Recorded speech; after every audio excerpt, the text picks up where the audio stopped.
Welcome, everyone, to episode 31, live of the DJ and Heel Show here on a Sunday. And as always, we got DJ with us. What's up, DJ?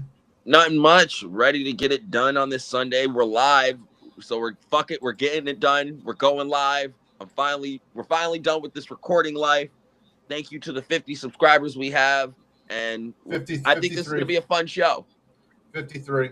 53 now. See, we're upgraded from last week. And we got returning with us is JJ. What's up, JJ?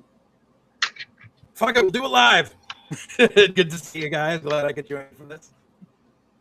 And making his DJ and the Heel debut, Mr. Don Wayne, who just popped in. What's up, Don? How you guys doing, man? Finally, glad I had a chance to get in here. Look forward to it. Hope it's a good show. Does anybody have a vasectomy scheduled this week? I want to make sure we get that out of the way. I believe DJ does. What a weird ass thing to put on a wrestling show. Well, we're gonna get into that, but we're gonna start today off. Well, DJ, go ahead. God damn it! So first off, Don, I missed you. Thank you for coming by. Yeah, man. Glad we can make it work. I told Brandon you were a punctual motherfucker and you'd be here right at 6, and I love being right. But no, so first off, the first topic we're gonna get into today, Dark Side of the Ring has been hitting so far for the past few episodes that's dropped. Jeff Jarrett and TNA, Dark Side. When people first heard of this, everyone thought it was a nothing burger. Like, why is this getting 3 episodes? Because it's just Jeff Jarrett and TNA, and everyone pretty much knows the story of TNA in and out. But I think Dark Side did a good job this time, specifically getting the inside perspective of things, of kind of what really was going down, and kind of also I've been entertained that this is the shit on Dixie parade since she didn't want to accept this. So I wanted to kind of get everyone's thoughts on it. If anyone has everyone seen it? Let me first ask. Yeah, I see. Yeah. Okay, I just don't want to make sure we don't spoil anything for anyone who's in the room right now. Anyone else listening to this, I don't give a shit. But Don, I'll go to you first, Don, since this is your first time on DJ and the Heel. What was your thoughts on the first 2 episodes so far? I'm not seeing anything that I've really learned. I'm not learning anything. There's nothing happening here that I didn't already know. There's been so many podcasts and episodes and shorts that I've seen on this through the years. I don't feel like I'm learning anything. And I'm going to be honest, this doesn't feel like a natural Dark Side of the Ring story to me. And I saw what the lineup is, and either they are swinging and missing a lot, or they're out of ideas. And there's plenty of stuff they can look into, in my opinion, in wrestling that's got some dark shit in it. This just doesn't feel like it fits to me. It's still going. It's under new management. It's under new ownership again for like the 3rd time. I just don't see where this is. This is one of those shows where they really needed to do a deep dive on TNA right now. And why some of the people they have on here, like, why is Tony Khan in this at all? Like, some of the folks they got. No, point I agree. Why the fuck is he in this? If he's going to be on Dark Side, first off, the only thing he should be on Dark Side is for that brawl out incident, because everyone wants to know why the fuck he had everyone sign NDAs. That's what we want to know. Let's be honest. And number 2 is, I think they gave us a few different gems of information, especially from the Jeff side, because Jeff, honestly, throughout the entire TNA downfall, especially during the Dixie years, he was quiet about it. He didn't say anything. He wasn't out giving interviews about it or doing shoot interviews about it. He was, handling his demons and doing him. So kind of getting Jeff's perspective and kind of seeing Karen, try to tell us the truth, but bullshitting a bit. But I'll get to that when I get to that. But I think Jeff specifically gave me at least some new information, and hearing his perspective on things, on how things went down with specifically his dad, Russo, and Dixie, was kind of, refreshing, at least from my ears. JJ, what about you? What did you think of it so far? I wasn't in TNA, but I was working with several TNA talents on a weekly basis during the bulk of the mid-aughts. And yeah, there was a lot of horse shit being spread during this episode. A lot. I will not name names as to who would tell me things. I will say that one prominent couple, one was in the Knockouts division and another was working in WWE at the time. Leave it what you may. I saw them on a weekly basis. They came to our Sunday shows, whether she was helping out with the show or not. They would hang out. They were telling us way before anything broke. They're like, yeah, Angle's wife is fucking around with Jeff Jarrett. Like, there was no, oh, we were already separated. No. No, she was fucking around behind Kurt's back before they were legally separated. Also, just the fact of how much they chopped up and skipped out on, because they literally jumped from weekly pay-per-views to Spike TV. They forgot that entire gap where they were just on Fox Sports Net on a Thursday afternoon, which was like when most people discovered them, like before they hit on Spike. They completely kicked that out, and that's like that's where I got acclimated with TNA, because I didn't buy the weekly pay-per-views. But that's where I got acclimated with it. They left out the whole NWA scam that they started doing to the indies because of TNA, where you could buy into the NWA for and they still do it to this day. They reprogrammed it, where you could be part of the NWA for a multi-$1,000 a year stipend, and you would be able to get TNA talents on your show for a discounted rate, which lasted all of about 6 months before Bill Barron came in and said, if you're using our talents and you're filming this to sell on DVDs, you need to give us an extra $10,000 per show. So that completely screwed everyone there. They also, like the whole thing with Kurt Angle, how they were like, oh, Kurt didn't know if he was going to be able to get in there. Or Kurt didn't know, not that Kurt didn't have any options. He asked for his release on, Kurt didn't have any option. No, Kurt literally asked for his WWE release on a Sunday, and they announced him on a Thursday. Like, he was unemployed for 3 days, and he knew he was going to TNA. He pulled the wool over Vince's eyes and said, I need to be released from my contract so I can go to rehab, and then said, fuck this, and went to TNA. Didn't he do the New Japan thing with Brock first before TNA? No, it was 3 days, dude. It was 3 days between the time Angle left WWE. Like, he did the fucking face-off on ECW, and then they're like, Kurt Angle has asked for his release because he needs to be dealing with some personal issues. Okay, cool. And then, boom, there's the freaking graphic of, it's real, it's damn real, with the freaking mouthpiece that says TNA on it, on the next episode on Spike. Like, it was ridiculous. DJ, you said something. So much shit. DJ, you said you thought you learned something. Here's sort of what I took away from it. Felt like a lot of one-sided, here's Jeff Jarrett's side of the story through this whole thing, and that's what JJ just said. It's one guy's opinion on what went down, and I've always found that hard to deal with. Now, they interviewed Kurt Angle for parts of this and never asked him about the wife and the infidelity. Like, that never came up. If you're going to get it from the source, get it from the source. This was a lot of Jeff Jarrett and Karen saying, oh, we weren't doing this. Why didn't Kurt have anything to say about this? No, if you're doing that's a true another show, point I wanted to bring up with Karen too, and I agree with all of you on that point, because they on Dark Side completely ignored the issue of the reason Jeff really got fired and sent home. It wasn't that he had the relationship. It's that he lied to Dixie about it in the first place when Dixie did ask him about the relationship.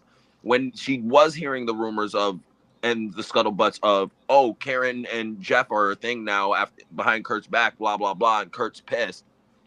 And all those stories that were coming out, Dixie was hearing that shit, and she tried to call Jeff on it, and Jeff got caught lying. And that's the real issue of what happened and why Jeff got sent home. Not because of the relationship, because he lied about it. But go ahead, JJ. I would like to add that it's the shit on Dixie parade, but they're not going for the most obvious thing that I have heard from the horse's mouth from a couple of guys who were working at TNA at the time. Scott Hall in particular told me Dixie was putting over several of the boys. Oh, I don't know. They haven't touched it. No, it's a fact. She was fucking a few of the boys. And I think it was like a matter of jealousy that like people were paying more attention to who Jeff was fucking around with than who she was fucking around with. So they were not having vasectomies in this company, is what you're telling me. Nope. I mean, they still could have had vasectomies, But then, it might have been some of the older WWE guys, and they probably didn't have to worry about it at that point. So Probably. But I herpes is also think, forever. I mean, it That also was the other falls in the thing. lap. I think it falls in the lap of Dixie not wanting to be part of it. That she can't defend herself, so you're going to get the one side. I mean, you can't. You're going to get the shit on Dixie parade if the person you're shitting on is not going to be there to defend themselves. And that's sort of what we're True. getting now, But isn't it? also Like it's it's not an actual, an actual biopic about this. It's just let's shit on Dixie through this whole thing and shit on everybody that didn't like Jeff Jarrett. I got news for everybody in here. Jeff Jarrett's more over in his mind than he ever was in real life. No one that I ever talked to as a wrestling fan said I went to the show because Jeff fucking Jarrett was the mainstay. No one said that. Matter of fact, WCW folded their doors shortly after crowning his ass, so that says a lot about him. Exactly. So, DJ. No. And Don, going into this show, I was 110% of that mindset. But I'm saying after seeing this, I have slightly more respect for Jeff and his overall career because he was able to not only last as long as he did do some of the things he was able to do in a wrestling business that was dying. His career is great, but he's never been a mainstay player. That's just my opinion. He's never been the main stage guy. And in his mind, in Jeff Jarrett's mind, he should have always been the champion of his company instead of giving it to somebody else and let them run with it. No, what I brought up in a conversation the other day about that, Don, is in Jeff's defense, he was the guy who wasn't going to go anywhere. This was a time before TNA, could do full-time contracts and things of that sort. So, to him, he was defending his own company by keeping the title on him for too long. He held it for too long, but he didn't trust anyone to stick around to build around. It was before guys like AJ and Samoa. I'm sorry. I was just going to say it was before like AJ and Samoa Joe were really, becoming names. They were still, wet behind the ears. And even before any WWE names came in too. Like, you know what I mean? And I get why he was the initial champion, but it's how long he held that son of a bitch. Right, because I don't know if y'all are old enough to remember. Like I said, I was there, but the whole thing where Jeff walked out of the company because they wouldn't put the belt back on him and they put the belt on Raven instead. Like, that was a whole to-do. He fucking walked out of the paper because they were like, no, because the NWA still had some say at the time, and they said, no, we're going to put the belt on Raven for a bit, and Jeff threw a tantrum and left. Like, they didn't fucking cover that, and that was like 04 or 05, somewhere around there. But again, this just doesn't feel like a dark side show to me. There's nothing that I'm learning. Yeah. They're not going behind the curtain. It feels like a mud job. Bring me back something. Why are you going to do a dark side of the Big Boss Man? That guy was like one of the most beloved wrestlers I've ever read about. No one was running around screaming about the Big Boss Man behind the stage. What are you going to put flowers on him? What the hell are we doing here, Dark Side? They're out of topics. It's as simple as that. They're out of topics they can talk about. They can talk about. I was gonna say they got some good topics like Del Rio. He's a great one to do a dark side on. Anything AEW. There's like 3 AEW ones he could do. Tony won't allow him because everyone signed NDAs for everything, so they can't talk about it unless Tony decides to just be like, you know what, fuck it. And that's the other thing is there's one more part of this to go, and they've got a lot of ground to cover. But I guarantee because it's been the Jeff Jarrett Apologist Hour, they're not going to cover Global Force and the freaking pyramid scheme that he was pulling to try to freaking sucker people for money with that Global Force Gold gimmick. I guarantee they're never going to talk about that. Because, God forbid, and Jeff Jarrett takes any inkling of blame for anything. And the whole ex-WWE guys coming in, like they were coming in 04, 05, 06. Like that wasn't a Dixie thing. That was a Jeff thing. Like, and I'm talking about besides like Hall and Nash, like they were bringing it, that was when they were bringing in freaking Steiner and fucking Shamrock and fucking everyone. It's not like there weren't ex-WWE guys and old timers. The joke we talk about AEW being the WWE retirement home. Those of us that were around were saying the same thing about TNA in the mid to late aughts. And like it was, I think it was more of a prevalent problem though in more like 07, 08 to where it was more than young guys that were coming in. You know what I mean? It was more prominent of an issue later in the years than it was earlier. Because I feel like I don't think they started getting people till like 05. I could be wrong, but I mean, Shamrock was there from day one. You know, you had guys like R-Truth there from day one. Ron you had Killings, to bring in yes. some. Billy Gunn. Yeah, you had Billy Gunn and fucking Road Dogg were there as the Voodoo Kin. Like before they were Voodoo Kin Mafia, they were part of the 3 Live Crew. Yeah, so I mean, you had to get some names, you know, who were in WWE to like get people to, you know, oh, this guy's there. Jeff Let Hardy me was tune there in in. 04. Yeah, but you know, it's when the whole main event mafia and all that. So I think Angle started ushering all that, you know, Nash and Steiner and Booker and, you know, like, oh yeah, we could get a good payday because they're paying Angle. So now, you know, they're gonna pay these ex WWE guys. Do you So I guys think remember that's- when? Go ahead. I'm sorry. I was just gonna say, I think that's when it really, you know, the whole main event mafia stuff is when it really was an issue more than, you know, towards the beginning in 02, 03, because you had to get established and you had to build. So you needed those names. To this day, it bothers me that TNA was the last time I ever saw the Macho Man on a wrestling show. That still bothers me to this day. Same. Eats it. That Or you and- 3-man sleeper. all hold three of God. us. I Oh, agree. God. And when he came out, I was like, who is this old fuck? What is going on right now? Mm-hmm. Hair was long as shit and white as a sheet. I was shocked. No, wait, he was. I think he was dyed when he came out in his I last thought appearance. I remember it being white for some Yeah, I reason. know. His hair was short and black, and he was wearing a Okay. black turtleneck and black pants. It Yeah, must he have was been another fully one in of those. black. Part of the 6-man, but he just like walked in at the end. Yeah, and then dropped the elbow, and that was it. Oh, You're just thinking of Macho Man as, you know, towards the end before, you know, he passed Near away. the end, Maybe That's when so. he went. was all white. That's Yeah. when he went all white. maybe so. But he definitely had the shoe polish in for when he showed up in TNA. God forbid. Damn Oh, yeah. shame, man. Brandon, you got anything else you want to add? No, just basically what you guys covered. You know, it is one-sided, but it's also one-sided because there's just no one. Everyone seems to be there for Jeff, but there is literally no one there to represent Dixie. Nobody. And I will say in the earlier thing about the Tony Khan thing, he was, unless I missed it, he was only featured for like literally 1 second in that original intro. in That episode second 1. bothered the shit out of me. But and I agree. Right. What There's no point reason is for him to be there. I agree with that, but I'm just saying he's not. It's not like he has a giant presence in the entire presentation. Oh, it's like they're not done yet. They're not I know. done yet. Yeah, they're not done yet. And the thing is, having Tony Khan appear in this was like when they had the spots of fucking Dwayne Johnson appearing in Who Killed WCW. Like, bro, you weren't there. There's no point in you being here. Well, he was the one producing it and putting money into it. That's the only reason why they had to put him on camera. I mean, they didn't have No, to. but it's- yeah. I mean, I'm sure Tony wasn't getting final say after the edit before it aired. You know, they didn't really have to. You know.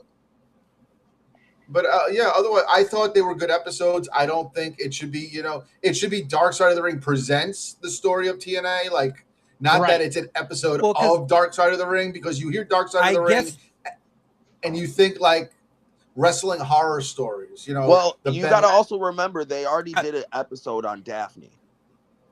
So they featured a fair amount of her TNA career in that.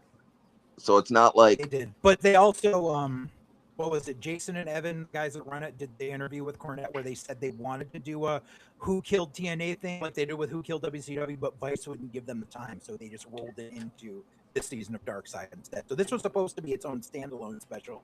Vice was like, nobody gives a fuck about TNA. I mean, I hope in the third episode we get a face-to-face with Cornette and Russo, like in the same room. You know, that ain't happening. oh no, that's not going to happen. Shit. Cornette needs a bigger With- payday for that. with just like a sheet of plexiglass between the two so they can't contact, but they can get as close as possible.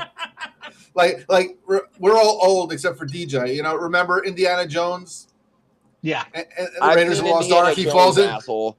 He falls into the snake pit and the cobra's right there, but you know the Yes. You could, if you actually see the original cut, you can Mhm. actually see the reflection in the plexiglass. Yes. I believe of the snake. So Yes. that's This what is you what need. This is what they're covering, by the way, this season. The Big Boss Man, Paul Orndorff, Missy Hyatt, Zach Gowen, the Renegade, and the backstage match between Samoa Joe and Necro Butcher.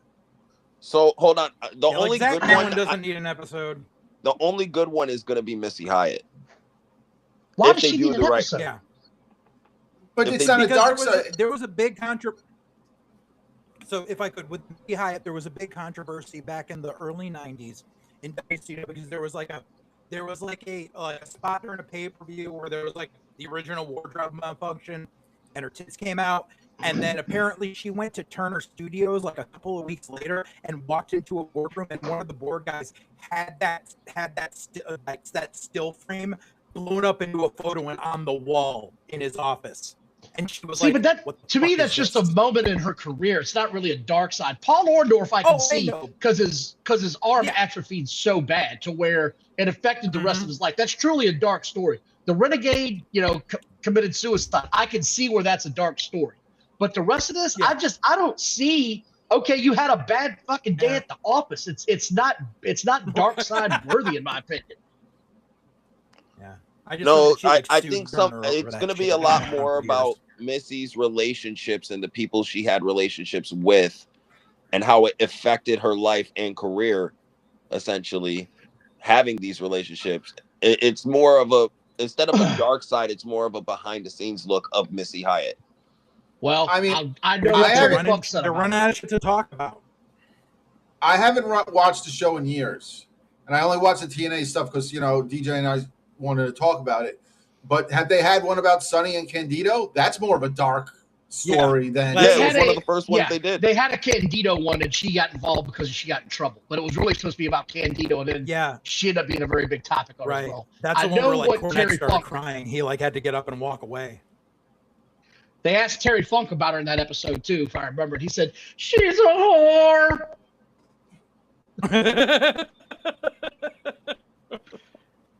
My Speaking of horse whores, is sick. let's transition to what happened last Wednesday or Saturday if anyone watched that shit. I'm not. All right, cool. So let's just talk about Wednesday. Well, wait. I want to get the boys' opinions about CM Punk winning the title on Monday. Let's. You start want to off do with that Monday. first? Okay, we'll save the best Yeah. for last then. I mean, we'll go in order. Let's go with Raw. Brandon tells me I could run the show and says, "Fuck this! I want to talk about Raw anyways." Well, you asked. I mean, it's all related because if we're going to talk about SmackDown, we got to talk about Raw first. No, you're good.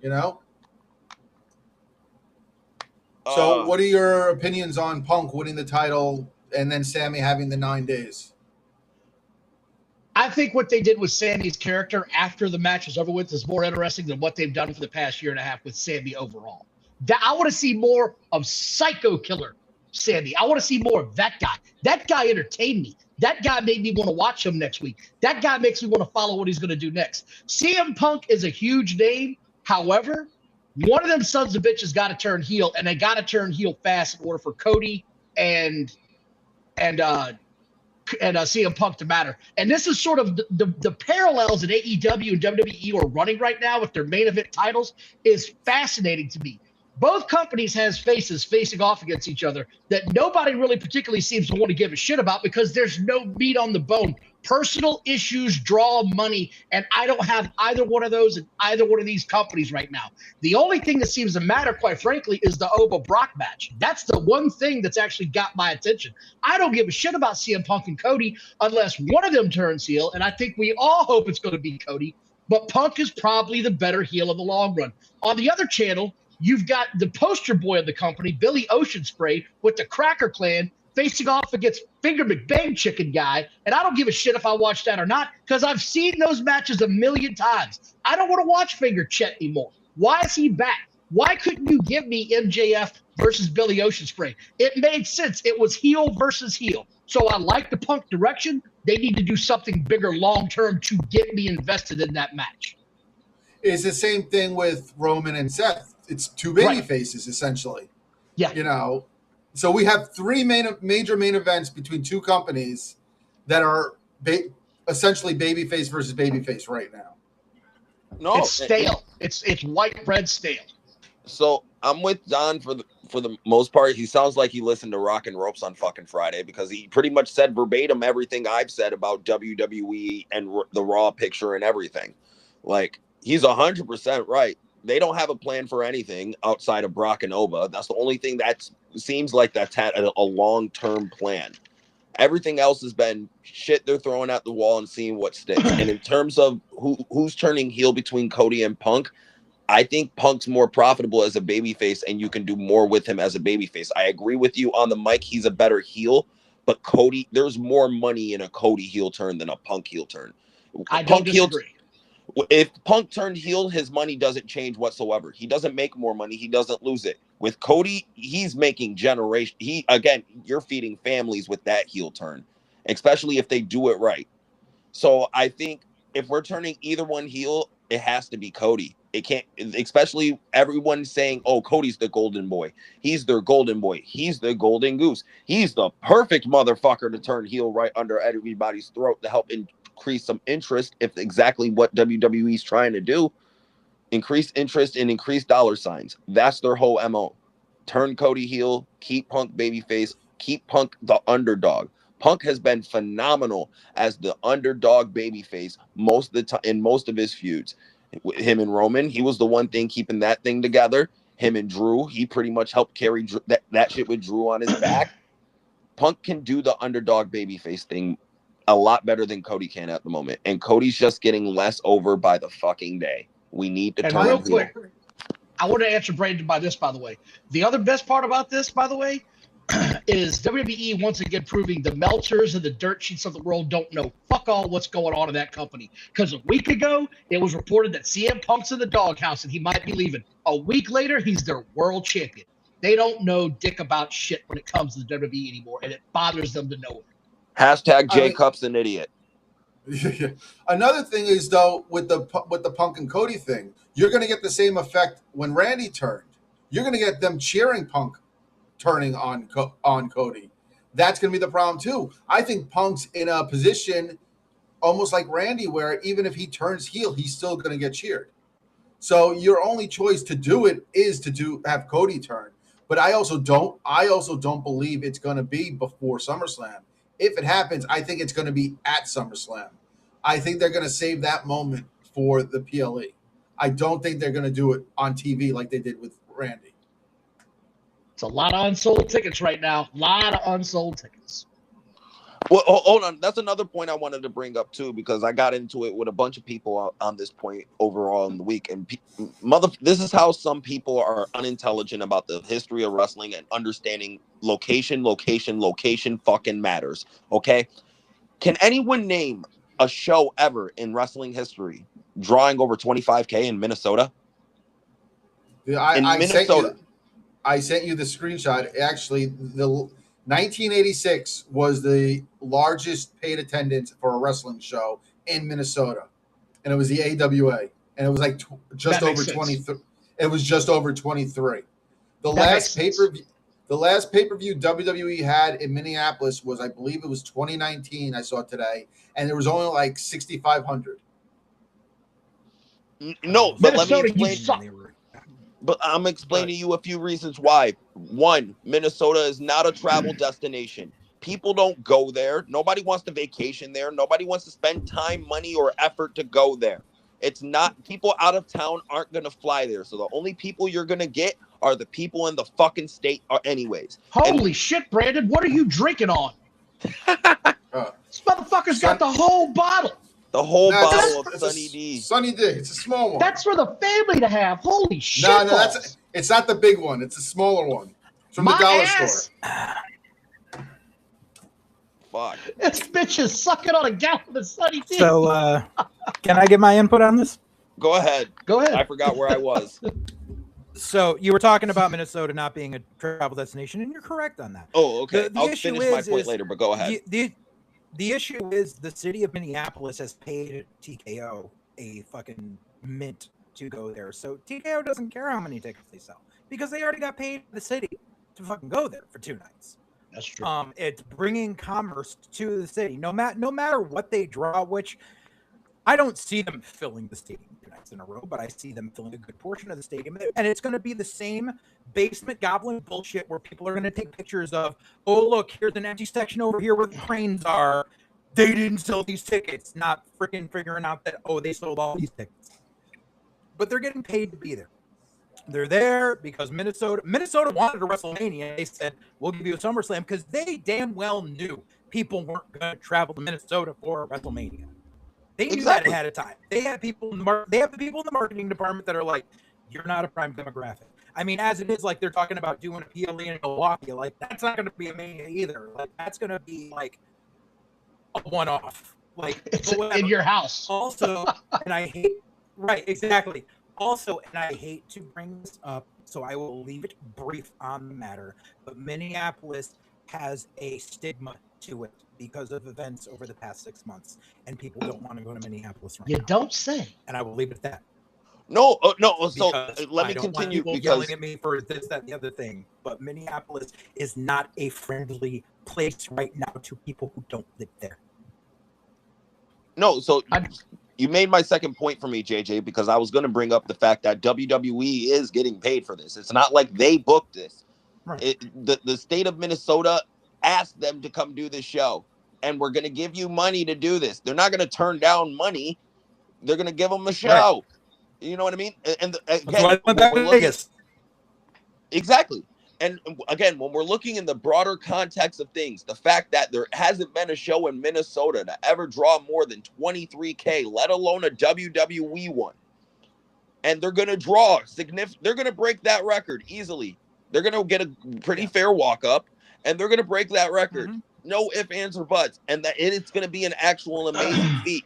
But I hate it when these idiots online and these fucking bottom dwellers and these people who think they know numbers and think they look at numbers because they listen to fucking Meltzer instead of using their own brain that they were fucking born with, and actually try to look for context for everything when you're making these arguments and you're having these discussions, so you don't sound like a fucking simpleton.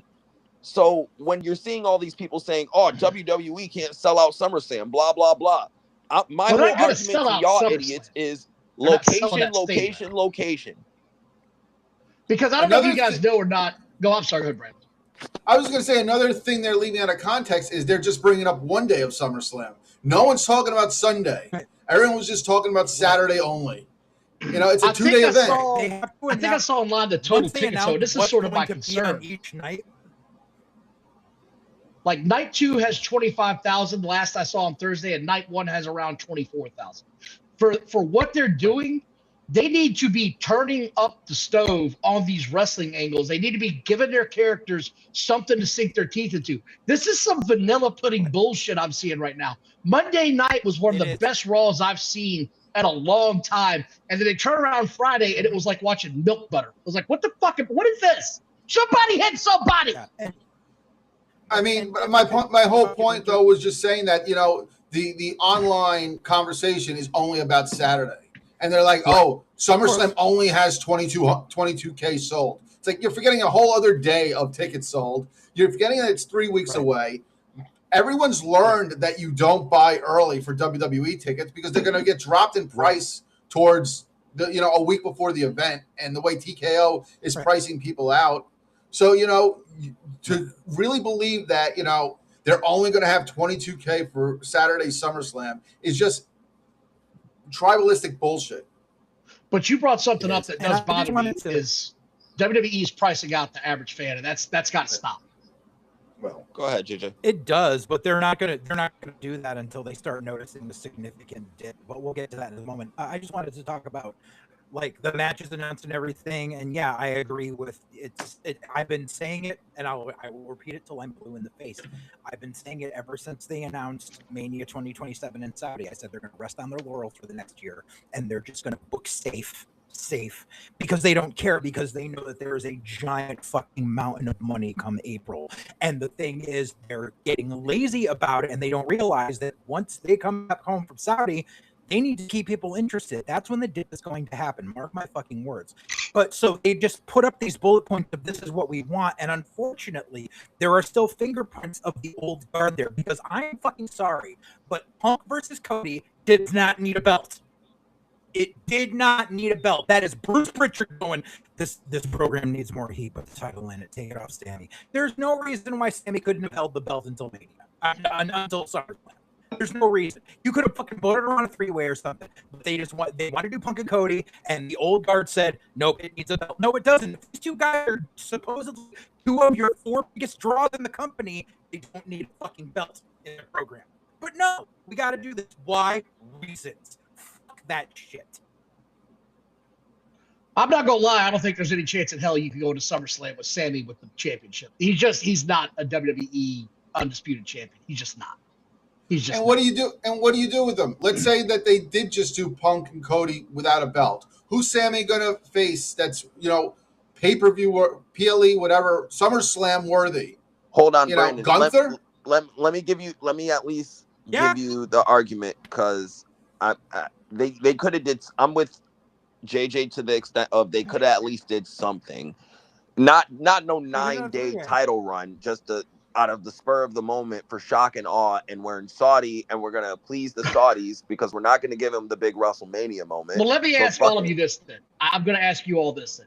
Is Sammy more interesting now, or was he more interesting a week ago? I think Crash Out Sammy is going to be great. Okay. I'm with you. Crash Out Sammy, I'm here for. The problem is they keep skirting this line of, are we going to turn him heel or are we not? Are we going to turn him heel or are we not? Sick of it. I'm sick of it. I don't care at this point when he's heel. I don't fucking care. I think we're on the other side of that fence now. Crash Out Sammy was awesome. Good description, by the way, Brandon. I like that.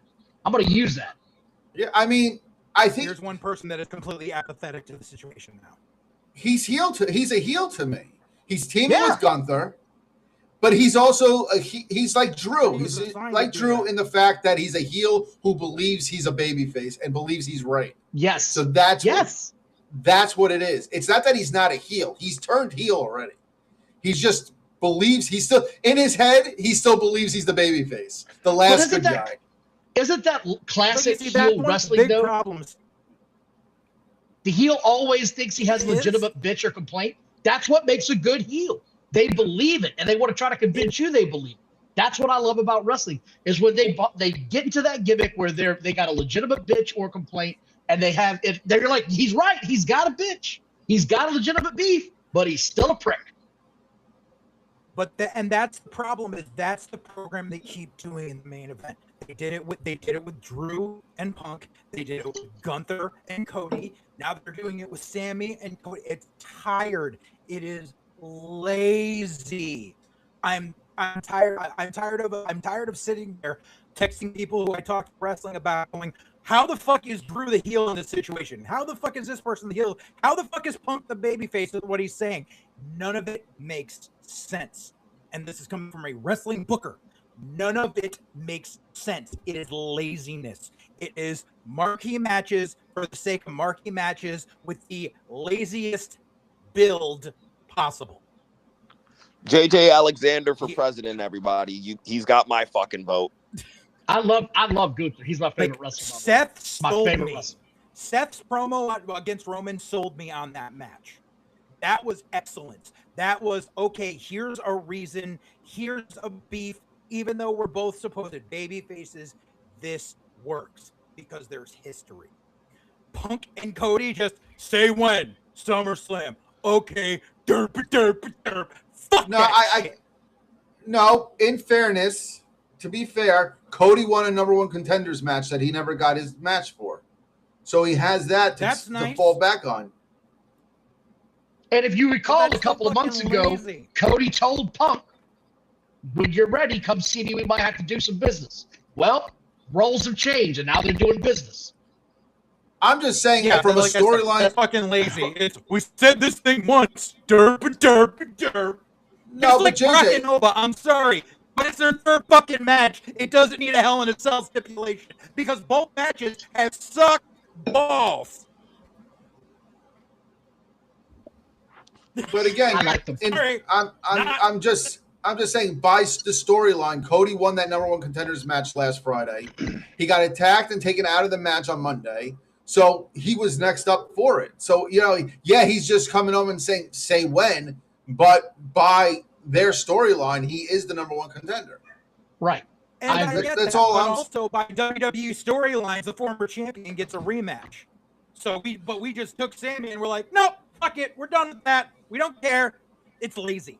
It's lazy. You left a thread hanging that you just said, oh, we'll have Nick Aldis right up by, oh, I know you're on a mental health break, whatever. Bye, fuck you. Like, no, that's lazy. Not even that. It's been so lazy that they're cross doing stories in between shows now. If you tend to notice, right, over the past few there's months, no reason for the title change to have happened on fucking Raw other than it was in Chicago. I'm Chicago. Sorry, but I said it and I said it and I said it again. Punk winning a title in fucking Chicago is as fucking stale as Darby winning a title in Washington State. I'm fucking sick of it. Tell me how you really feel. I'm curious to see what the viewership is. I fucking hate Phil Brooks, okay? And I hate Cody Reynolds. They are both cunts in real life. So you got a personal issue with them, not so much professional. It's professional because they're professional in the locker room. They're douchebags. Okay. No, but hold on. Let me get back to the point I was making, though, in terms of WWE and their booking and JJ being 100% spot on saying it's fucking lazy. Because that's 100% what it is. And I've been one of the many people touting that WWE has not given a shit about their booking. They're throwing shit at a wall on a week-to-week basis. I'm used to a WWE of them at least having somewhat plans in advance, especially with how good the Bloodline shit was in the latter years where, yes, you had that lull period, but there was a reason for that lull period. And they could explain that why, because when we finally got the big thing that actually happened, okay, now we understand why all that little shit was going on the entire time. That we need more of that shit. We don't need a Bloodline per se to save us. We need a story like the Bloodline, something that's interwoven through the show from a week to week basis to get us interested. We need. It's like they forgot how to do long-term storytelling and they're half-assing it. And I'm looking forward to Nick Aldis and Gunther. That's been fun to watch. I'm looking forward to that. Nick Aldis and Gunther, that's been building for a while. I think that's a good storyline. Well, yeah. You may not like the Oba matches. A lot of people love them. I'm one of them. I enjoyed them. I don't need Brock Lesnar and Oba to go 20 minutes. Oh, I Oba want to and see Brock's the best 8 to 12 minutes of just absolute hammered shit going on. Because they're big boys. They're not going to be the guys running the ropes. I know what I'm getting when I watch it, and they deliver. Masterpiece, I'm not expecting a technical masterpiece between two big guys, but they're just, it's boring. It's literally spamming moves on a video game. It's F5, F5, F5, toss, uppercut, F5, Bubba, done. It's boring. I disagree. I get it. Hold on. In terms of Brock and Oba, I disagree with you on that because at least with those two, they do have one of the hotter stories going into it. The matches are simple, yes, but at least they have a lot of sizzle to cover the stake which is their match. You know what I mean? When you know what we're getting is just big move, power out. Maybe Brock doing a little bit of selling, and Brock is really underappreciated with his. I'm saying Brock is underappreciated when he does sell. He does great selling. He sells his ass off. When Brock sells, somebody's getting over. That's why. Look at Oba. Exactly. So I think in terms of Brock and Oba, they don't need. They're the two type of guys who don't need to do that much because they're already getting the most out of everything that they should be getting. And actually, that's one of the few things WWE has done right this year is Brock and Oba, except for the build to the last match. I thought that was kind of fucking lazy. Brock should, if you're gonna do a Hell in a Cell match, Oba shouldn't have won King of the Ring. That's booking common sense 101. Anyone who's been an actual booker or knows anything about booking would know Brock should have cost Oba King of the Ring, and then that's the thing that draws them to Hell in a Cell. That gives the match the type of heat. Instead of we're just gonna have a random Brock Lesnar pull apart we've had with every Brock Lesnar feud, and that's how we're announcing Hell in a Cell. That part was kind of lazy, but other than that, everything with the Brock and Oba feud has been phenomenal, at least in my eyes. How long do you think they go in Hell in a Cell? 15 minutes. 12 minutes. 12 minutes. 10 minutes. 10. Somebody's going to get color. I'm sure of that. Somebody's getting color. Brock's getting color. They're not gonna risk their new investment No of one's gonna Oba get and color. having him get juice in Not match. that. Brock's going to get color because Brock's going to choose to get color, and there's nothing they can do about it. Exactly. He's going to be the Oba- son of a bitch ramming his head in that fence. Oba has, more to lose than Brock. They're not going to. Yeah. They're going to. I mean, if they're not planning color and Brock decides to do it himself, what are they going to say? What are you going to say to Brock Lesnar? Hey, That's please what I- don't do that again. When's the Fuck last you. time you saw Brock get color, though? I don't recall Brock getting color anytime in the last decade. Probably That's last why- time it was. He's gotten it a few times that I can recall. I remember seeing him in the Crimson Mask a couple times. Not like crazy bleeding, but I know he's cracked his head on that damn post on purpose. I don't Probably in recall it happening the last since, Hell in a Cell with the Undertaker. Probably so. Hold on. So technically, wow. I'm supposed to be in charge of this, so I want to bring this up to you guys before we go to SmackDown. Let's talk about this lackluster women's division and what the fuck's going on both sides, because it's like Yeah.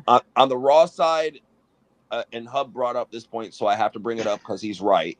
They pretty much kept Liv cold because Stephanie got injured and they had no backup plan for it. Because again, like DJ said, they're planning everything on a week-to-week basis.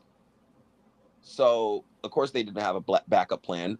So now that her and Io's kind of kicking up, do you think that they're going to transition the belts off of her, or they're keeping this on Liv till Mania? I don't give a they're shit taking the right belts off now her. about women's wrestling in any way. It's the most boring They're aspect of taking the the show belt off week for in and week Roxanne out. Flippin' Baby. Okay.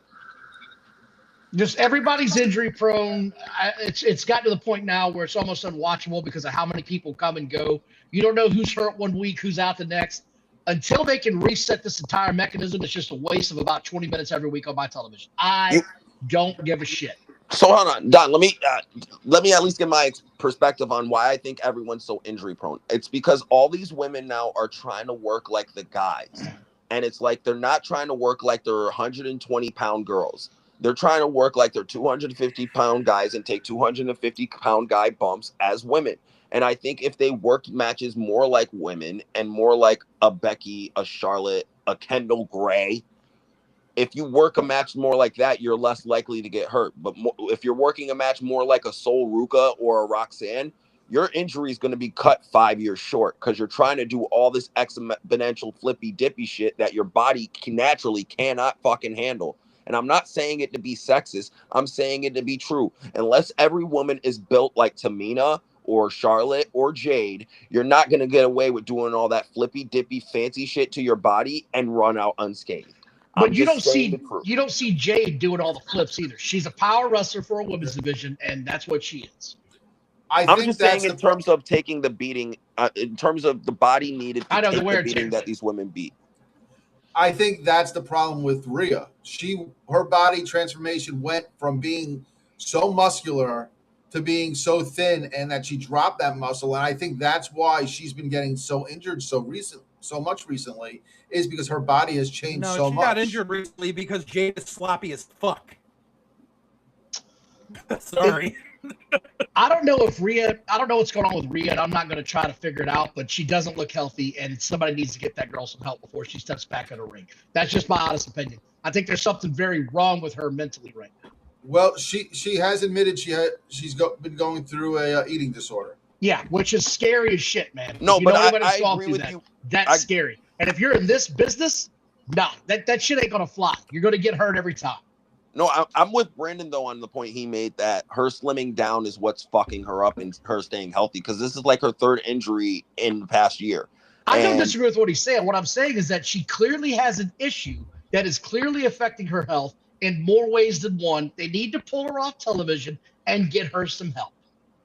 I mean, well, that's the other thing is like, why have we not stripped Rhea of the belt? She has a partially torn meniscus by her own words. What I mean, I get you want to try for a couple of weeks, hoping that she's going to, get through it. But we're at a point now where 2 weeks out from SummerSlam, and she hasn't been on TV in 5 weeks, and now you have no program for that title. No, I agree with you. I agree with you. It's a dead belt. It's a dead division right now. Nothing's happening. Liv Morgan has been on an ice cube ever since her god awful debut with that video. Reset the whole damn thing. You brought out a music video with her ass. It was trash. Did you girls get hurt? I don't know what's going on. I can't stand watching it right now. Get rid of it. Get it all God off damn my it! TV. I should have started the segment with trouble. That's the women's division. Horrible. The other issue is there is just such a saturation of women's talent because unfortunately you have a bottleneck of women because Sean decided to just push fucking women the past 3 fucking years on NXT and hardly make any male stars. And I'm not saying there's not a place for women's wrestling, but that's all he did was fucking push women. And now you've got all these women that came up and they're not getting over the way that Sean wanted because Sean doesn't seem to realize that the same 200 friends and family in fucking Florida are not the fucking general audience. And they're trying to get Saul over. I think Saul has gotten over, but fucking Toxic Attraction, fuck all 3 of them. They're not worth a goddamn fucking pistol in the snow. You still got to bring up Zarya. She's still stuck in fucking NXT. You got fucking Lola Vice. She's still in NXT. They got to come up eventually. You got no fucking room for them because all Sean kept doing was, here, more women. And Trish going, I don't know what the fuck to do with these chicks. And it's a fucking clusterfuck.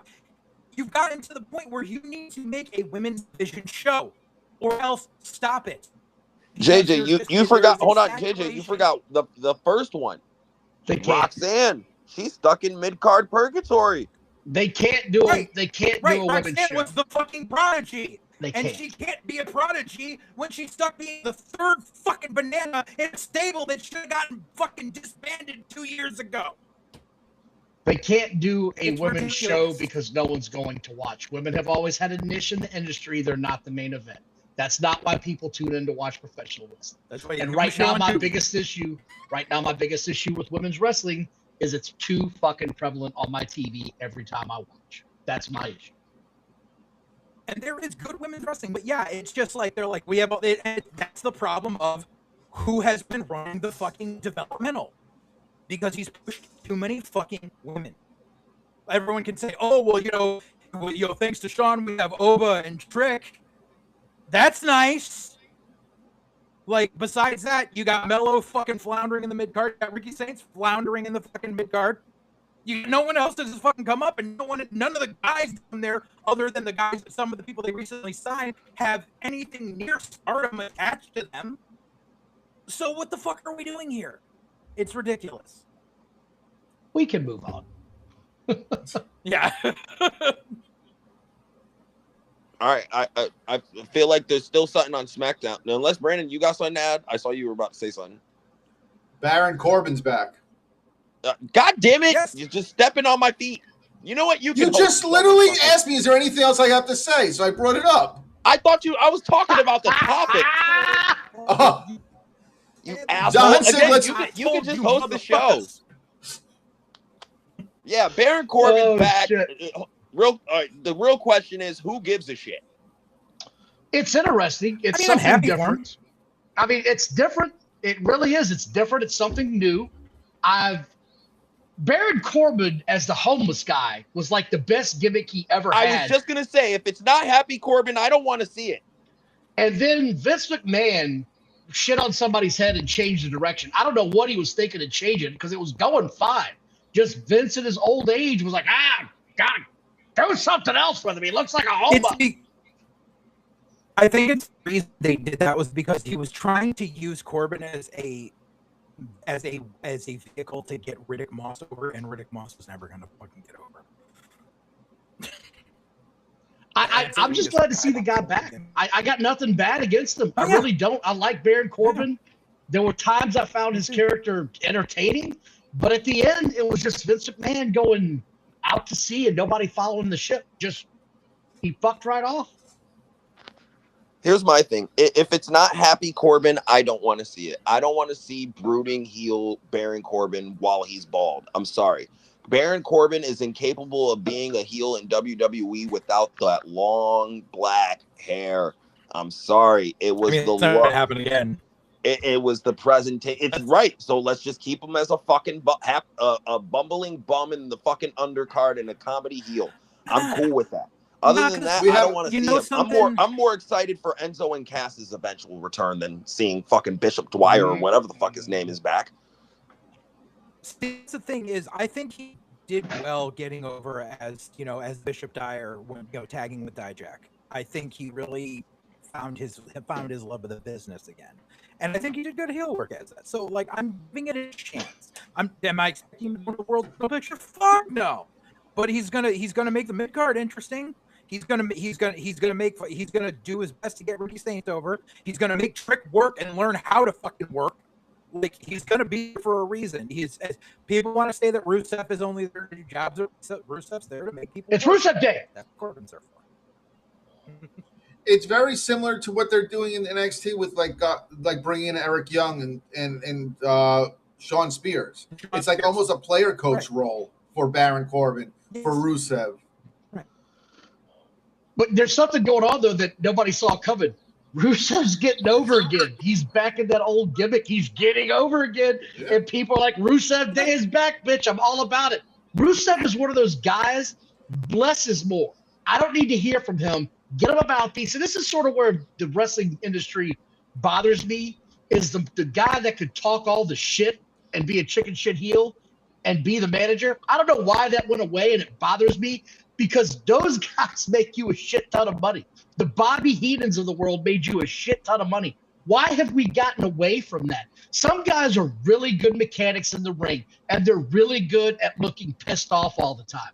Bring back the talking heads. Those guys are money, absolute money. I can tell you exactly why. And I've heard this from the horse's mouth because I was a manager on the Indies, and I heard it from people who were on the creative team. Is they do not want to pay a minimum salary, which at that time, the minimum salary was $96K on main roster. Now it's $350K.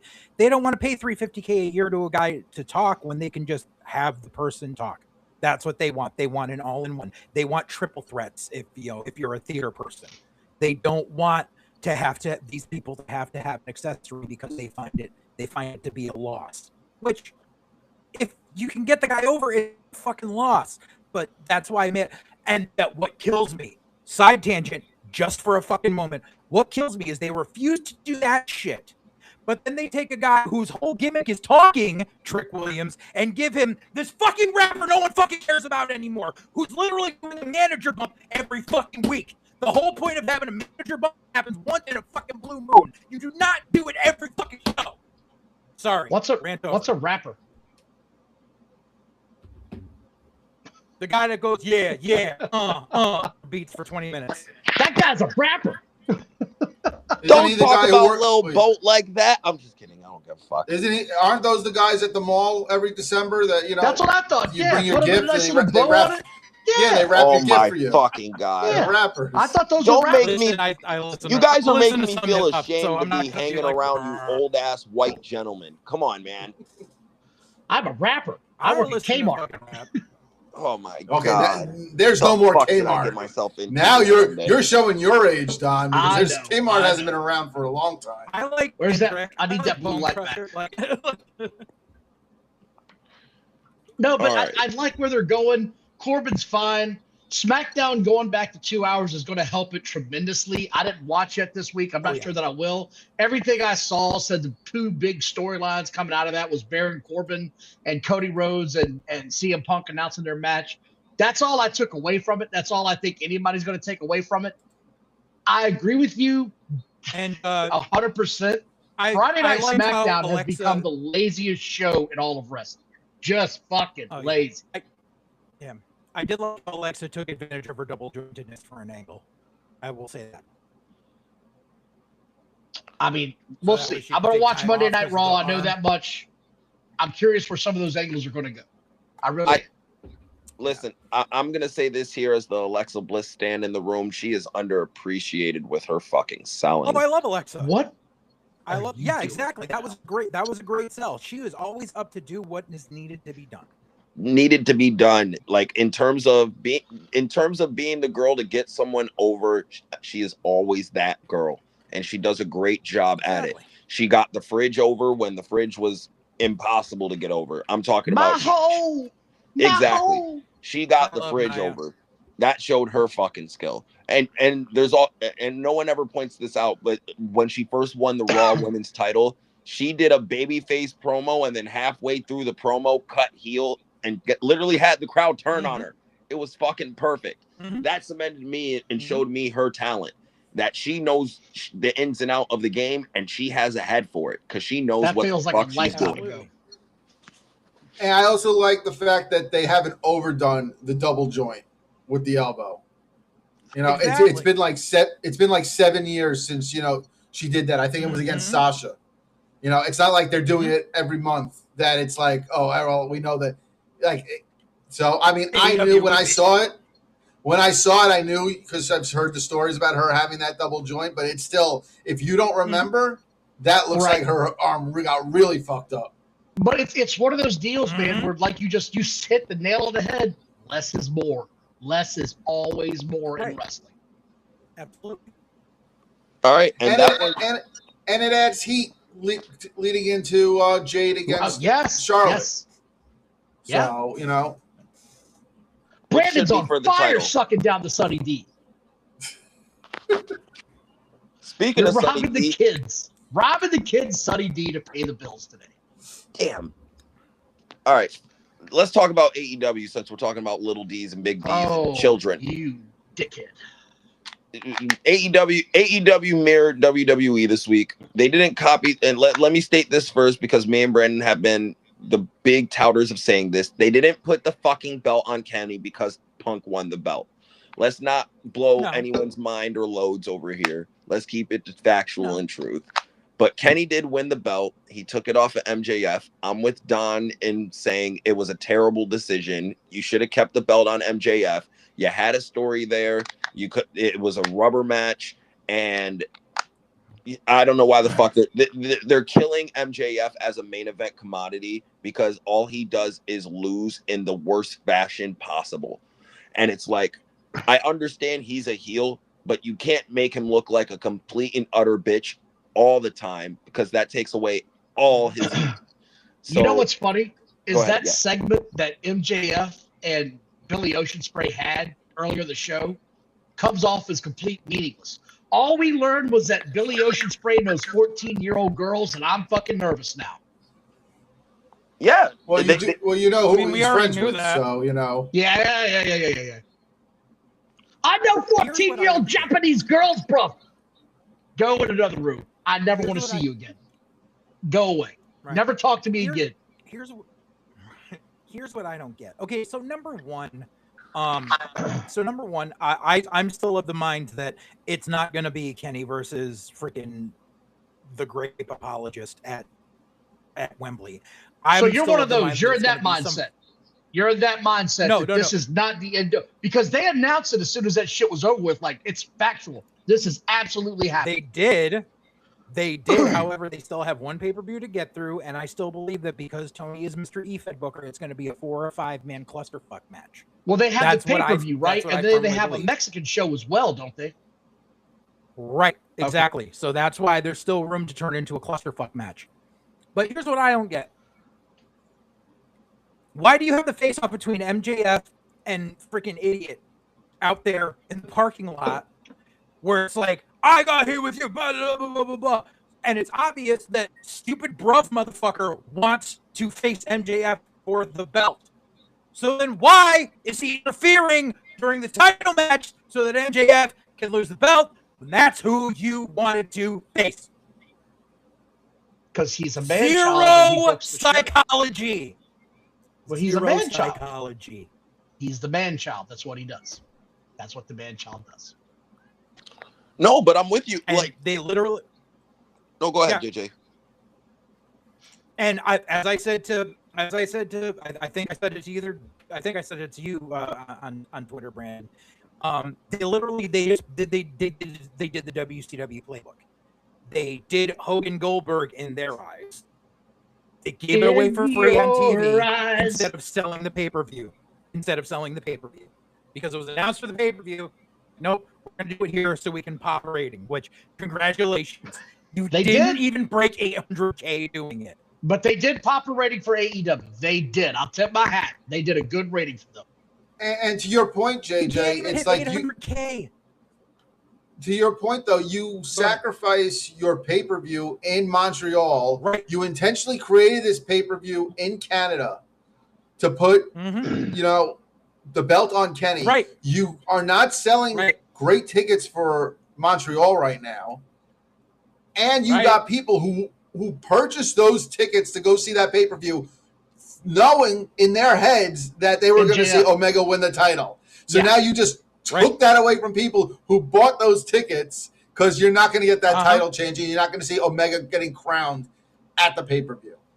So if MJF is perfectly healthy and that's not the reason they did it, and they did just end up doing it just to pop that rating, you know, then they need to be held to task. If MJF is out and they had to get the belt off MJF, then I think we can give it a little bit of leeway on why they did that.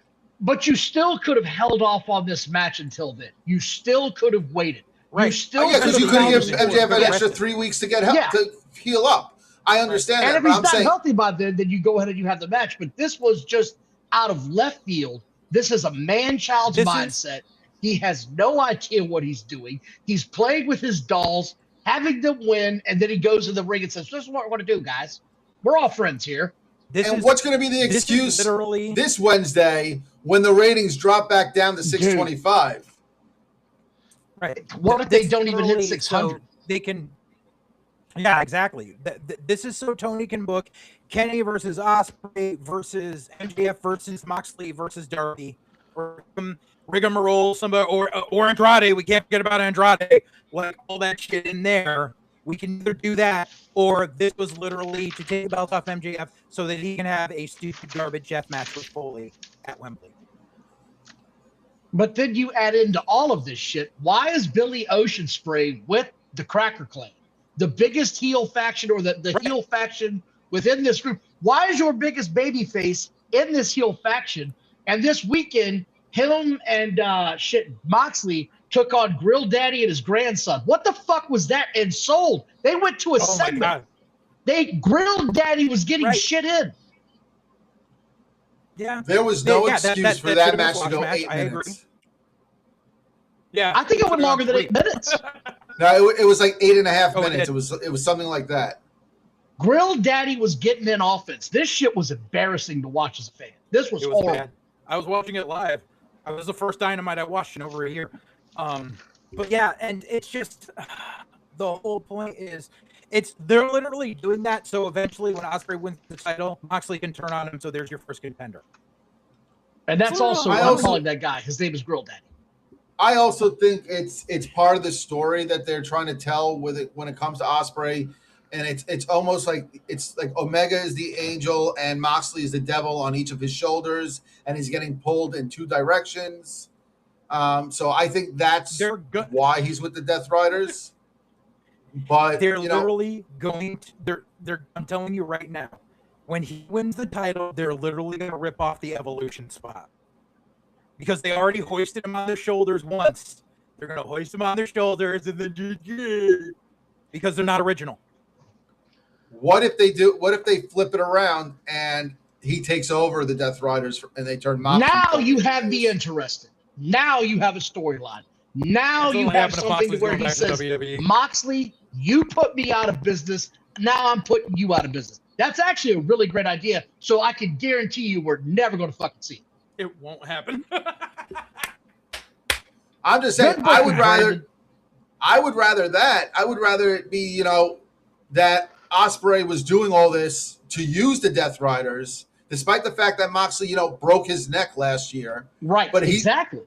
He's been doing this to kind of like take everything away from Moxley, and now he's going to take his crew. He's going to take the Death Riders away from him, and they're going to turn on him. Something they should have done a year ago. Today's a year since All In Texas. I hope you're They should have turned on him then.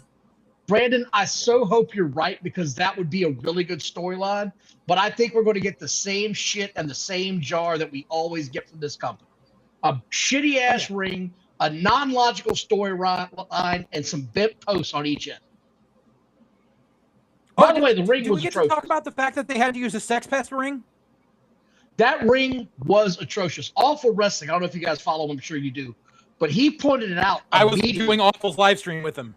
Yeah, he was I like, was the one that "This pointed it out on shit-" Awful's live stream. Okay, there you go. This shit was ridiculous, man. You could, when I was first watching it, I couldn't tell what it was. I was like, something doesn't look right about this ring at all.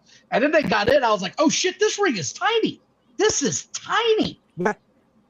I can tell you what happened. Was they brought their ring, but they had that big ass ramp, and they didn't measure the dimensions correctly. So if they were to put their ring next to that big ass ramp, there would have been this much space between this side of the ring and the commentary table because they had nowhere else to put them. So they panicked. They're in Florida.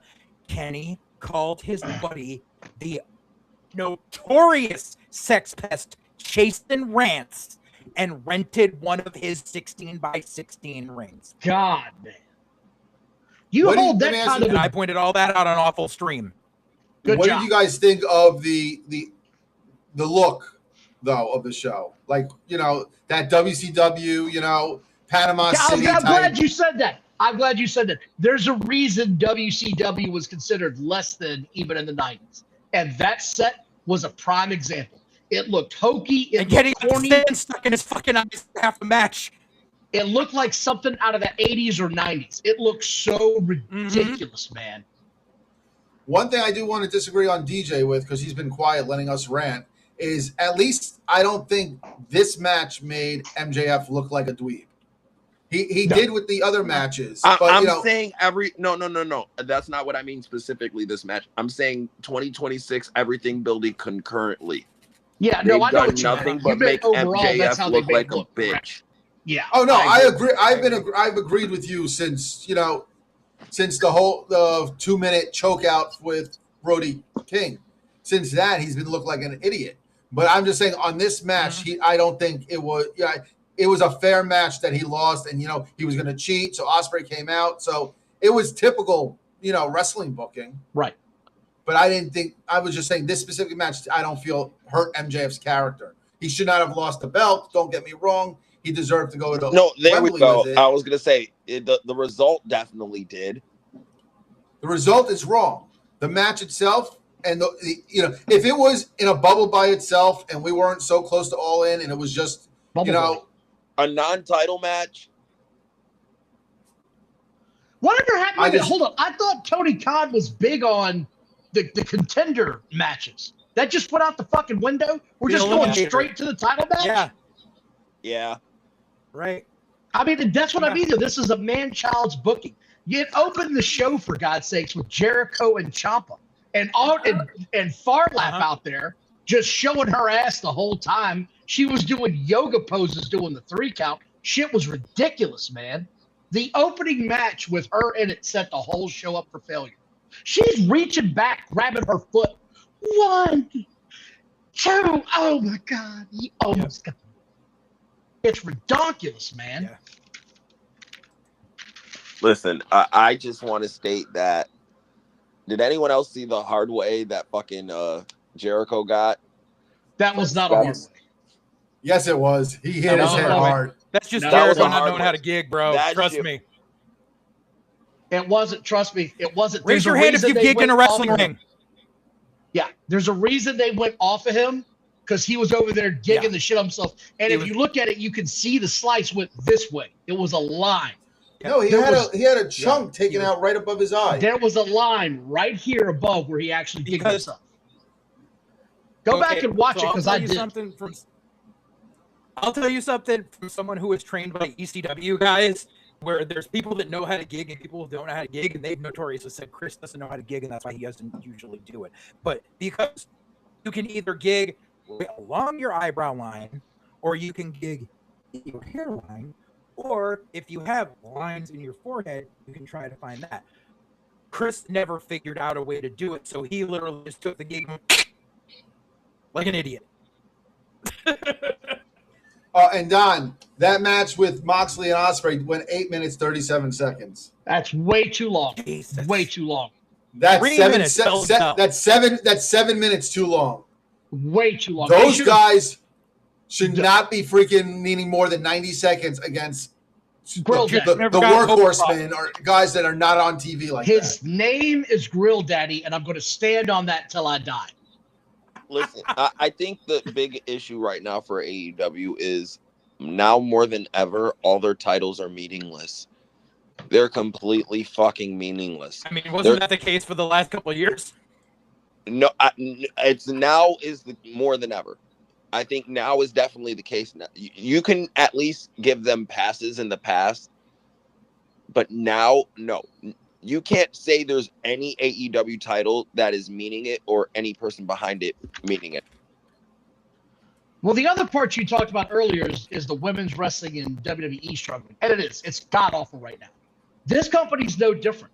You've got the ostriches beating the shit out of a bunch of men in a bar in a segment that made no fucking sense. Why are the ostriches on my television to begin with?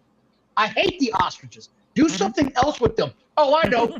Like, go the fuck away. Never let me see them again. They have no position here.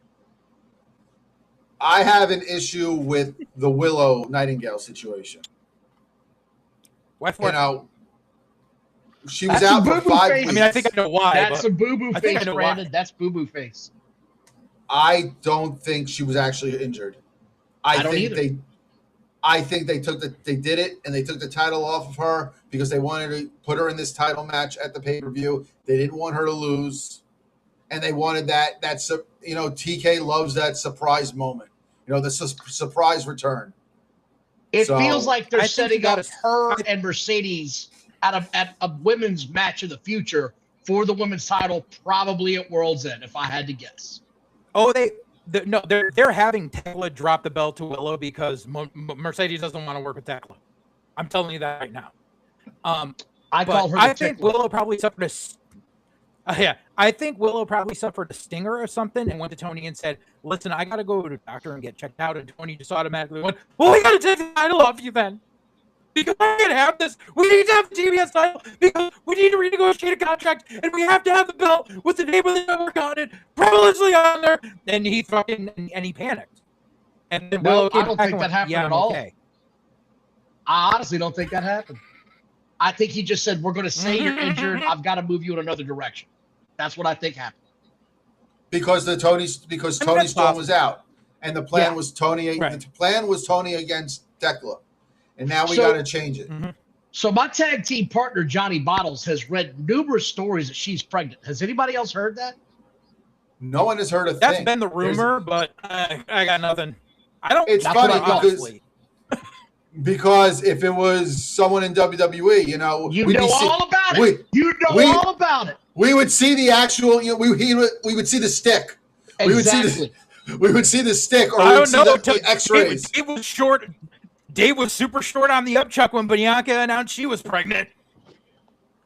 Yeah, he was. Well, because they've shut him out. Dave has no sources anymore in WWE. They've shut him out. He has no way to get in there anymore, and it bothers the shit out of him. You're shut out of a multi-billion-dollar company. I will tell you one thing that it's hilarious because it has become the ultimate rib. Every time a new season of Unreal comes around, every time there's a shot of a whiteboard, they're purposely putting fake shit on that whiteboard because they know Meltzer's going to be freeze framing it. We all know that they are. Hilarious. We all know they are. But he keeps saying, he's like, "Oh, this is the plan." Because it's like, motherfucker, they literally put fake shit on the whiteboard. We used to notoriously, the indie I worked for, we would do weekly shows. So instead of doing run sheets, we literally had a wall that was whiteboard paint. So we could just write the matches. And we would write fake ass fucking matches up there and have someone take a picture and send it out to see who the fuck was trying to leak what was going on. DJ, we were talking about managers earlier here, and I'm going to give you a fair point on why this pisses me off in this company. Kyle Fletcher is your new Atlantic, International, Pacific, Northwest, half the world title holder. But here's my question. If you're going to have the manager interfere in the match like they had here, why the fuck doesn't it cost the champion the title? Because Don Callis got involved and they went another 3 minutes and it didn't cost them the championship. This is that dumb shit. Hold on, Ron. Don, before you even go on a rant, I got an answer for you. I'll do you one better. Rules don't matter in AEW. referees are just there to count the fucking 3. They're not there to enforce any I'll do you one rules better. or disqualify anybody or count anyone out or pretend to check anyone or actually do their job and make sure anyone's injury with all the fucking concussions they've had live on shows and they've done nothing about. So that's why. That's exactly why it happened. But Because that's what I'm rules don't pointing- matter in AEW. I'll do you one better, if the Don. ref Don, I'll do you hold one on. better. Let me just ask this. Hold on. This is the question. If the manager is going to get involved and the champion's going to lose the title, why does his interference not directly cost the champion the title? It's why is he there if you're going to use him in that fashion? He looked like a complete doofus when this thing was over with. They need to have, you know, those strong style spots to end the match. It couldn't be like a suplex over the top rope and Don Callis grabs the leg and holds it down like Bob WrestleMania 5. WrestleMania 5. You know, you have to. They have to do these strong spots where they kick out of the, you know, each one's finisher, you know, and then finally do something. So that's why, you know. And I don't know, but Get better fucking timing then. I'll do you one better though. I'll do you one better. Same match. Number one, there's supposed to be this big grudge that they start off with a lockup and chain wrestling instead of a hot start. This Yes. You could have actually done a hot start. And then the entire match, Kyle Fletcher is working the arm. Why are you working the arm the whole match if you're finished spinning Brainbuster onto the turnbuckle? Because fuck you. They don't understand what actual psychology is. and the reason why they took it off him doesn't make is bullshit too. They only took it off because He's going Takeshi's going to work. months. He's working the G1. G1. Exactly. Let's be real. Why do we have to take the title off him? It's not like everyone's clamoring, you know, for this title and title defenses for the international title. Although in fairness, it is a good looking belt. I'll give Tony Khan that. It's a good looking title. But you got It's the 12 same belt other as the women's titles belt. that you could concentrate on. You don't need to not feature the international title. So I'm it's not like disagreeing with you, brother. I'm just saying it's a good looking which title. comes But back to my I Wouldn't you rather have your Calder Atlantic champion like whip the belt over in the G1 to give it some prestige?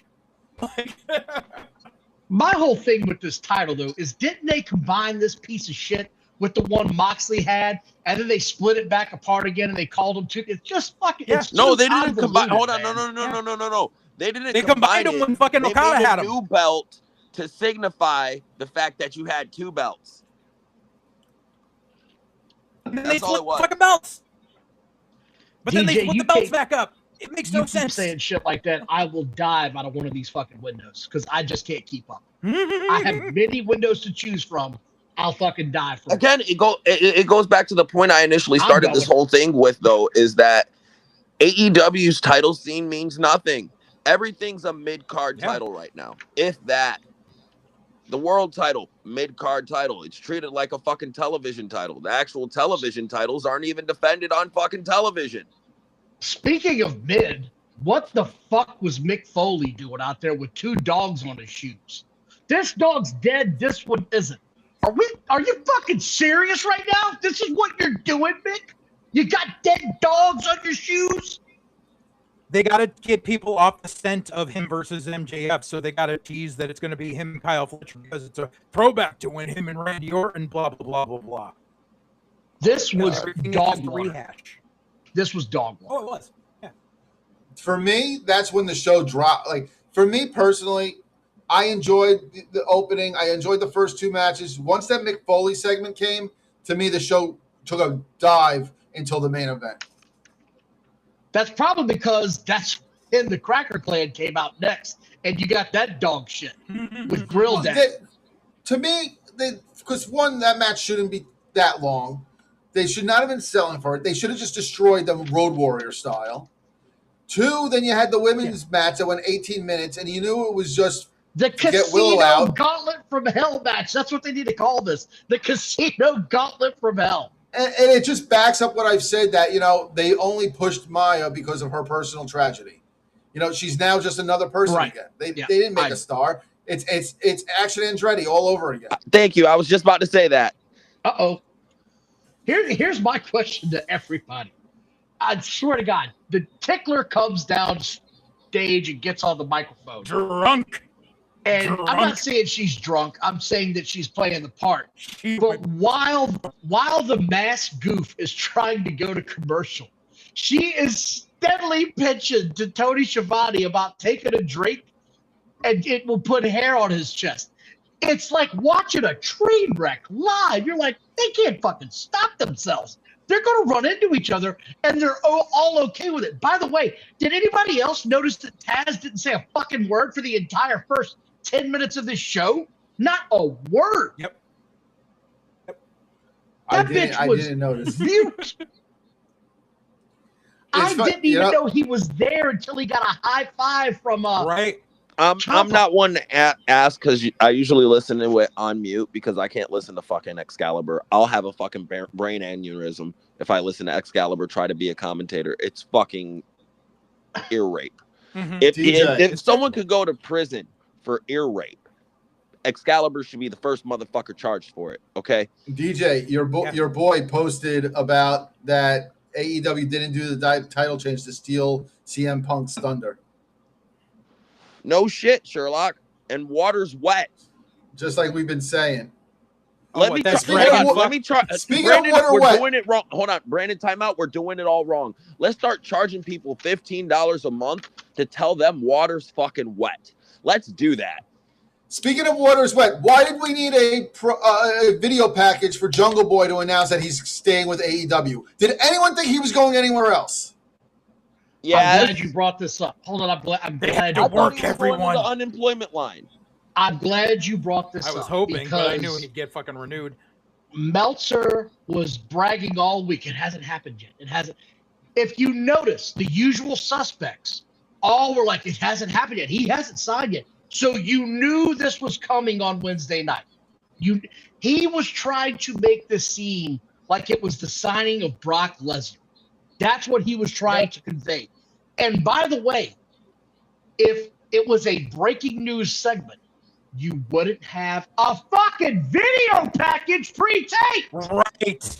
Right. But why is Jungle Boy at a level that he gets this for his signing? No one else. When Swerve signed his big contract renewal a couple of years ago, it was simply mentioned, I think, on social media. Like, why is Jungle Boy? Hold on. They did a whole angle about it. What are you talking about? He bought a house, and then Hangman burned the motherfucker down. Right, but that was after the fact. He just announced that he re-signed with AEW and got this, extra money and all that. But they didn't do a whole video package. It just, to me, it's fucking Jungle. It's fucking Jungle Boy. Why are we doing this? Goldust got the TNT title and then had knee surgery, and he's been gone for 2 fucking years collecting a paycheck.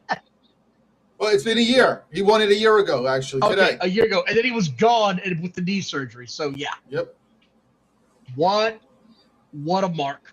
Way to go, Goldust, to play Tony Khan this way. Way to go. But I agree. Nobody gives a shit about Jack Perry. No one gives a shit. You don't. DJ doesn't. JJ doesn't. No one gives a shit. I don't care about this guy. When he's on my TV, you know what you hear in my house? Fucking click. What's on? Because I'm not watching this dude. I'm not watching a guy that's no bigger than my 8th grader. It's a fucking clown show. And you know what? You know what the worst part about that 1-minute video package was?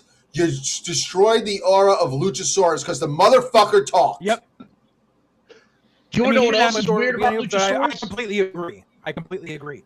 When Luchasaurus, who they claim is the big man, got in the ring with Edge, I'm sorry, Cope, they're the same size. What the fuck? Is this how small your wrestlers are?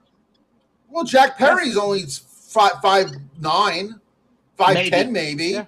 So, maybe. You know what? Yeah. Luchasaurus is like 6'4", so he's going to look, So it's just a joke. I'm sorry. And then, but it just you know what it'd be? It would be like if in the middle, leading up to WrestleMania 14, you had a video package and Kane was talking without the voice thing. Right. You literally. I literally said that during the live stream. Like seriously, you just took the whole aura of this this walking dinosaur wrestler, and you just gave it away because he's talking normal. So he's like a T-Rex, man. Just I'm a T-Rex. So I just that was the biggest thing that got out of that video package for me was like you're having fucking Luchasaurus who's never spoken, and is this like mindless monster, and it's like I think he's actually a really good athlete. What the fuck was that? You know what would have been great if they'd be like, Jack Perry, good. That's it. That's the fucking promo. Yeah, like Grimlock. Or just have him go. Rah, and he's got to talk like Grimlock from the Transformers. Oh my God. Very good. To cap it all off. Me no have job. To cap this shit fest of a wrestling show. To cap the cherry on top. Fucking 8-Ball is backstage talking to Renee Baguette about his future endeavors and wanting to fight fat ass Mark Davis on Saturday night. The cherry on top of this turd sandwich. As if I needed another fucking reason to not watch that show. You gave it to me on a silver platter. I will say this. Go ahead, I know. Hold on, Brandon. Give me a second. Because I know there's going to be our Mexican friend out here who's going to get a hard on of me saying this. But I agree to the point that Speedball to this point is a fucking abortion on television. I don't know why the fuck we're still seeing him on TV. I don't know why we're forced to see him on a week-to-week basis. I understand he's the quote-unquote workhorseman. But unless it's the right opponent, he can't have a good match. He's incapable of doing it. I didn't see it, but I'm reading that people. I take it with a grain of salt because of the accounts who are actually saying it. But supposedly it was a very good match last night with Mark Davis. Okay. And I took a really good shit last night. You know how many people watched that? Nobody watched that trash. No one cares because it's 8-Ball. As bad as I just ripped Jack Perry for his size, 8-Ball's even smaller. The guy looks like he woke up starving. He looks like he's never, if he saw weight, he'd faint. It's a fucking joke. And let's just real quick. Speaking of the vasectomies, so Adam Page came back. Oh my fucking God. So what the fuck happened there? What happened? Getting your nuts cut off. Before we shit on it, I do have a legitimate question. Do you think Tony was right to announce it instead of it being a surprise? No, it's the fucking dumbest thing Tony's possibly ever done since releasing the Punk footage. Hold on. I'm very confused right now what you're asking. I'm going to need you to clarify that. He announced that Hangman would be on Collision. Yeah, it wasn't like a surprise return. He announced on social media that this Saturday Hangman's returning after 4 months. Dude, cut a promo. Right, he said that, but he said he was going to cut a promo. My legitimate question is: do you think it was the right move for what was on Saturday for him to return? Hold on. I'm not against it. I thought it was the right move, honestly. What? I thought you were asking me if it was okay that they announced he got his nuts cut. No. First off, let me state the obvious. I mean, all Hangman did by announcing that was just confirming what we already knew about him, that he was what did he announce? Bitch. Like, come what on. Did he announce? Oh, God. He basically just said that he's going to stand by the stipulation with MJF that he's not going to challenge for the world title. But Kenny showed him that, just because he can't do that, there's not other paths for him to do. Yeah, he said he's looking at you, Hold Michael on. White. I'm coming for Brandon, that fuck TNT that. title. You're using too many words to explain it. I'm going to give you the short terms. I'm a mid-carder now, guys. Look at me now. I'm a mid-carder. Hi, I'm here. I'm in the mid-card. So in other words, he's going to be the guy that wins the Continental Classic this year. Yes. He's always been a mid-carder. That's a name we didn't bring up a couple of weeks ago, DJ. He's not a main event guy. Because we knew he was a fucking mid-carder. He's a mid-carder. But as far as your question, so he basically just announced he's going to be in the Continental. It's a good idea to announce he's going to be there because all the people that watch this show on Saturday nights they're mid-card champion fans. That's who watches this show. Very good strategic booking on that end. It made a lot of sense when you know you're going to have your top mid-card guy on the program after he just got his nuts cut. You make that public. I Like still I said, can't believe they announced that dumb shit. Like, this is the crowd they're appealing to. Our top babyface cut his nuts off. Did you what see the what fuck? Johnny Bottles put out there with fucking Tony Schiavone after that put out there? He said they're doing it with all the talent now, and below Tony Schiavone's name was had his first silent bowel movement in 3 months.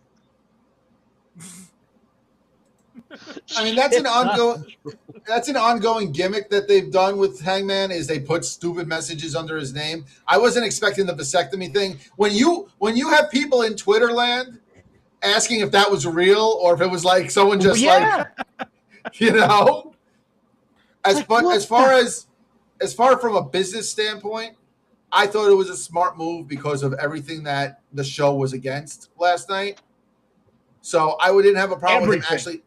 Yeah. It was against everything. Like, I don't even know what happened other than what I saw on Twitter because I was watching the fights and I had the soccer match on my phone. And Conor McGregor, you're a bitch. You know you faked that injury, you fucking bitch. You know you faked that shit, dog. You know you faked that injury. You didn't want no parts of that. It's been 5 years. You hid like a fucking coward. You found a way to get out of it, and you fucking got out of it. Because you didn't want to catch them hands. You know what his opponent told him before the match? Do you know what he said real quick before you go, Don, before you go off on that, he should have talked to the Sandman so the Sandman could have taught him how to sell properly. Because you don't walk to your car after the event on your bad leg, and you don't walk today and get pictures taken of you walking to, the doctor and walking just fine without a crutch or anything if you tore your ACL or whatever it was. Do you know what his opponent told him? He needs to go talk to Fullington and tell him that when Fullington stayed in his house for 3 weeks with his eyes covered in glasses, that's how you properly sell something in kayfabe. Do you know what his opponent told him, though, right before they touched gloves? No. I didn't watch the fight. Yep, he said, these hands are bisexual, bitch. Anybody can get them. And he was like, I don't want none of that smoke. I don't want none of that smoke. I'm glad I didn't pay for it. That's for sure. Well, I've got Netflix, I got Paramount, so I had it no matter what, but that was a fucking joke. Tony Khan was proud of this show. He was like, that's how you book. You know what that reminded me of? Everybody home pissed. That reminded me of the old school Tyson matches, the Tyson fights. Forget whether he faked it or not. Just the fact that you get these people paying $60 for a pay-per-view and the whole thing goes a minute. It's like... Don't blink, bitch. It might be over. Yeah. So it just reminded me of the old, late 80s Iron Mike Tyson fights. Yeah, I agree. Yeah. But I had to cover that real quick because that shit's been eating me all day. Anyway, I think that covered everything, DJ. Yeah, no, damn, fuck that. Everyone else can do the show. From now on, everyone else can do the show. I'm just going to chill back, relax, and not host shit when I'm told to host shit. I'm just going to, You're not talking. You're not talking. Okay. See, the more reason why I just chill in the back seat and just say the funny things. I'm the reason people come, okay? But no, that was pretty much the show. That's what he said. That's what she said. Yes. JJ, Don, thank you guys for coming. JJ, you got anything you want to plug before you go? Yeah, you can follow my social, JJ_Alexander on X. My channel is Full Circle Radio Network, which is at Full Circle Radio on both YouTube and Odyssey. We have White Heat, which is our wrestling podcast. I haven't put an episode out yet in the last couple of weeks because I've been working on other stuff. Wild Card Cinema, we just did episode 2 of season 4, and we just did our newest episode of Cinematic Jackass, which dropped yesterday. It's me and the guys from Wild Card doing a watch along of the 1986 Italian blockbuster Strike Commando. So go check that shit out and have a laugh. Don, what about you? You got anything you want to plug before you head out of here?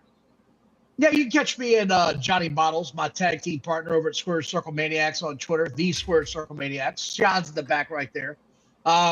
We host once a week. Thursdays, we cover everything that happened that week because right now, quite frankly, wrestling's not interesting enough to do it more than one day a week. Yeah, same here. And thanks for having me on, fellas. Good to see you all again. Thanks, Don. We appreciate you coming. Next time we go live, we know we'll send the invitation out. Be sure to get another fucking Sunny D bottle for your family. Yeah. Jesus. Don doesn't. Don isn't Jungle Boy. He doesn't do pre-tapes. He only does live. I don't do pre-tapes. I only go live, pal. Live. And this is my actual home. So anybody watching, I don't live in a fucking basement. I'm not some goddamn weirdo. This is my actual home, you fucking pervs. Yeah, and I really Same. live in a black hole, so fuck all you nerds. Well, But from me, JJ, Don, and Brandon Sunny D, this was DJ and the Heel. thanks a lot, guys.